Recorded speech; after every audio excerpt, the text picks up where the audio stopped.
मैं कुछ सोच ही नहीं सकता इस बारे में तो मतलब। और ये चीज़ें पेपर में जो मेन एग्ज़ाम होता है उसमें टाइम मैनेजमेंट में बहुत अच्छा रोल प्ले करती हैं।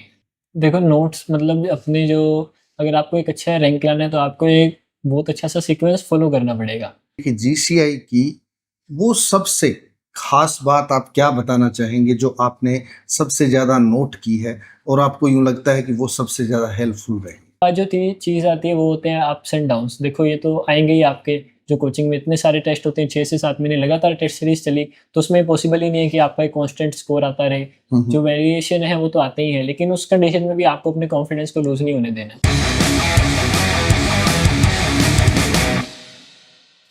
जोहार, मैं डॉक्टर नीरज मील और इस वक्त आप बने हुए हैं खबर गवाह। और इस वक्त हमारे साथ हैं इस मुलाकात में एक ऐसी शख्सियत जो आज पूरे देश में नंबर 1 के लिए जानी जा रही है। जी हाँ, महेश कुमार, नीट 2025 के प्रथम स्थान पर रहने वाले जीसीआई के छात्र। महेश, जीसीआई में आप कब आए थे? मैंने 2022 में 10th कंप्लीट कर ली थी और उसके बाद मैं 11th क्लास में गुरु कृपा में आ गया था। यानी फाउंडेशन आपने यहाँ की? बिल्कुल सर। तो फाउंडेशन और जो बेसिक 11th-12th होती है उसमें आपको क्या डिफरेंस लगा? देखो डिफरेंस तो बहुत ज़्यादा होता है, क्योंकि जो हम स्कूल में 11th-12th पढ़ते हैं तो उसमें कहीं ना कहीं हमारा पूरा फोकस बोर्ड के अच्छे मार्क्स पर होता है। लेकिन 12th बोर्ड और नीट का पैटर्न कोई, उनमें बहुत ज़्यादा अंतर है। इसलिए अगर आप बोर्ड की तैयारी कर रहे हैं तो बहुत मुश्किल है कि अगर आप नीट को भी इजीली फाइट कर पाए। लेकिन अगर आप नीट की तैयारी अच्छे से कर रहे हैं तो आपके लिए बोर्ड में एक अच्छे नंबर लाना बहुत ज़्यादा आसान हो जाएगा। तो जैसे अगर बात की जाए एनसीईआरटी बेस की, हर जगह हल्ला होता है। हर जगह हल्ला ये भी होता है कि लगातार इतने टाइम स्टडी करो, लगातार स्टडी करो, लगातार क्रैक पर क्रैक टेस्टों को करते रहो। तो ये जो सिनेरियो है, इस सिनेरियो में और अपनी सफलता में आप इस किस तरह से देखते हैं? देखो नोट्स मतलब अपने जो, अगर आपको एक अच्छा रैंक लाना है तो आपको एक बहुत अच्छा सा सीक्वेंस फॉलो करना पड़ेगा। उस सीक्वेंस में जैसे मैं क्या करता था, सबसे पहले अपने क्लासरूम नोट्स को अच्छे से पढ़ता था। उसके बाद जो हमें गुरु कृपा की तरफ से मॉड्यूल प्रोवाइड करवाया गया, मैं उनको बहुत अच्छे से सॉल्व करता था। उन्हीं क्वेश्चंस को मैं 2-3 बार उन्हीं सेम क्वेश्चंस को रिपीट करता था, मैं उनकी प्रैक्टिस करता था। क्योंकि बार बार उन्हीं क्वेश्चंस को करने से आपकी स्पीड भी बढ़ती है, आपकी एक्यूरेसी भी बढ़ती है। और ये चीज़ें पेपर में जो मेन एग्जाम होता है उसमें टाइम मैनेजमेंट में बहुत अच्छा रोल प्ले करती हैं। उसके बाद मॉड्यूल सॉल्व करने के बाद हमें यहाँ से समर्थ नाम की बुकलेट मिली थी। उसमें एनसीईआरटी के इंपॉर्टेंट पॉइंट्स थे, एनसीईआरटी के इंपॉर्टेंट क्वेश्चंस थे। मैंने उस समर्थ को भी बहुत अच्छे से सॉल्व किया।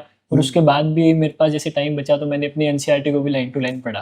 नहीं, जैसे गुरु कृपा के अंदर आपने जो कोचिंग ली है या पढ़ाई की है, तो इस पढ़ाई में एक स्ट्रेट फॉरवर्ड होती है कि भाई 2+2, अब 2/2 आ गया।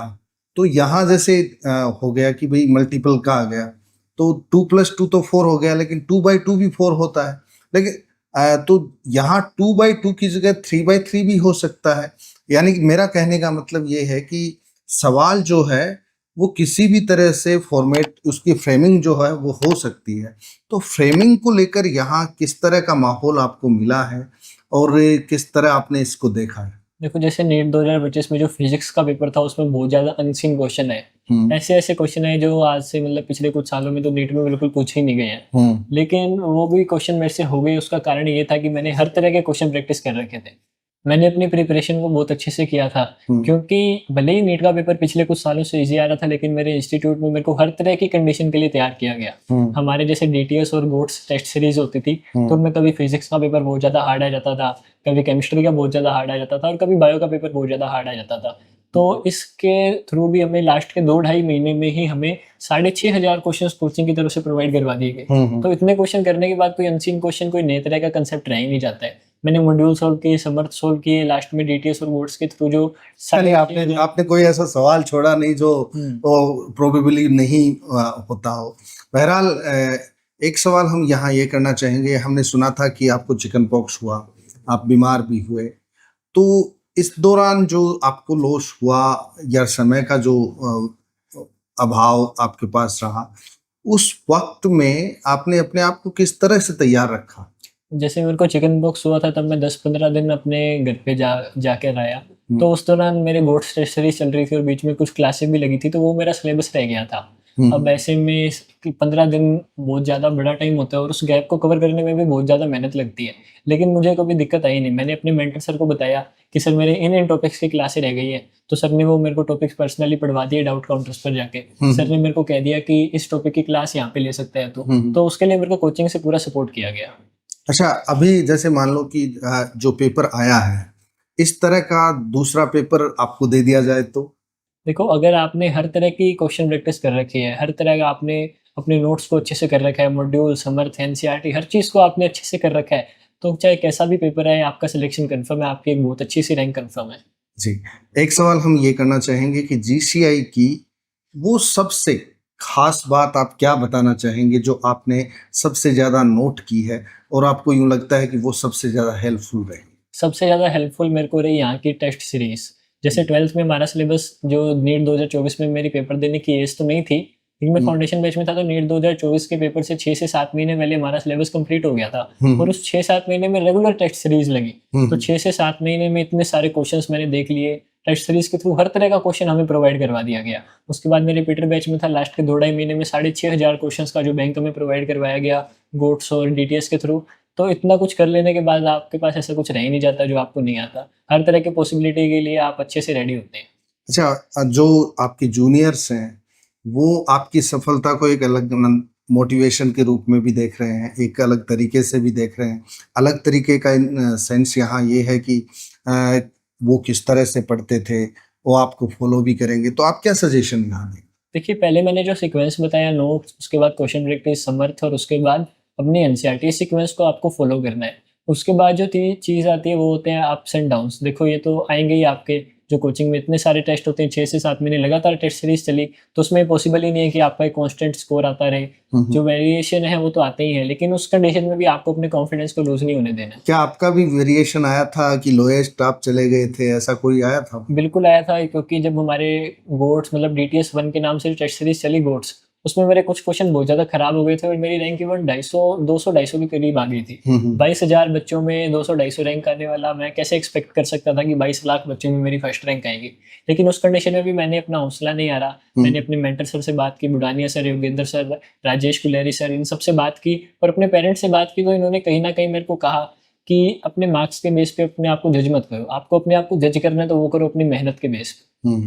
तो यहाँ अगर बात की जाए टीचर्स की, तो कौन से टीचर्स का जो स्टाइल ऑफ टीचिंग है वो बेस्ट लगा आपको? देखो, सबसे ज़्यादा हार्ड तो फिजिक्स का पेपर ही था।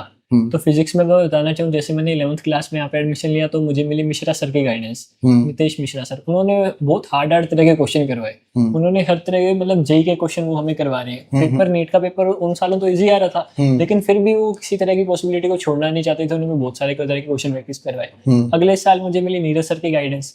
और नीरज सर का तो मतलब उन्होंने हमें ये चीज सिखाई कि आपको अपने टाइम को वेस्ट करना ही नहीं है। वो क्लास में आते थे तो 1.5 घंटे की क्लास में रेगुलर कंटिन्यू बोलते ही रहते थे और 12th की फिजिक्स उन्होंने इतनी अच्छे से तैयार करवा दी कि मुझे कभी कोई दिक्कत आई नहीं। उसके बाद अगले साल मैं रिपीटर बैच में था, तब भी मुझे फिजिक्स में नीरज सर की गाइडेंस ही मिली। तो और उसके बाद मुझे कुछ टाइम मिला एपीडी सर से पढ़ने का। तो एपीडी सर ने मुझे बहुत सारी शॉर्ट ट्रिक्स बताई। वो शॉर्ट ट्रिक्स जो है आपका टाइम बचाने में बहुत ज़्यादा काम आती है, क्योंकि अब इतना हार्ड पेपर आ रहा है तो आपकी कैलकुलेशन, सिंपल सी बात है, स्ट्रॉन्ग भी होनी चाहिए, कैलकुलेशन एक्यूरेट होनी चाहिए और कैलकुलेशन फास्ट भी होनी चाहिए। तो ऐसी छोटी मोटी जो शॉर्ट ट्रिक्स हैं, कहीं ना कहीं हम इस चीज़ को इग्नोर कर देते हैं, लेकिन ये बहुत बड़ा रोल प्ले करते हैं और ये चीज़ मुझे सिखाई एपीडी सर ने। तो आप जिस तरह से फास्ट बोल रहे हैं इसी तरह से फास्ट होना चाहिए, तभी आप आगे निकल पाएंगे। देखिए, बिल्कुल फास्ट तो आपको होना ही पड़ेगा, क्योंकि स्लो तो देखो ये कंपटीशन का एग्जाम है, आपको फास्ट होना है और अपने आसपास वालों से आगे ही निकलना है, तभी आप एक अच्छी रैंक बना पाओगे। अच्छा, कहीं कभी ऐसा वक्त आया या ऐसा पल आया जिसमें आपने अपने आप को इस तरह से फील किया कि नहीं, मैं ये नहीं कर पाऊंगा, या कुछ इस तरह का विचार आया, डिमोटिवेट हुए या आप हतोत्साहित हुए, क्या कुछ बताना चाहिए? बिल्कुल ऐसा मेरे को लगा था। एक तो मेरी 11th की स्टार्टिंग में तो कहीं ना कहीं वहाँ मेरे नंबर में फ्लक्चुएशंस आ रहे थे, और उसके बाद ऐसा मेरे को फेस करने को मिला, जैसे मैंने आपको बताया गोट्स में मेरी रैंक बहुत ज़्यादा डाउन चली गई थी। और 12th में भी ऐसे इतनी सारी टेस्ट दिए तो उनमें भी कहीं ना कहीं कई टेस्टों में बहुत ज़्यादा रैंक डाउन आती थी।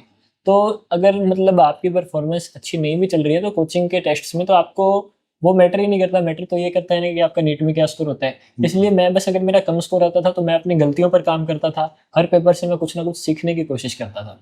तनाव आपको कभी फील हुआ?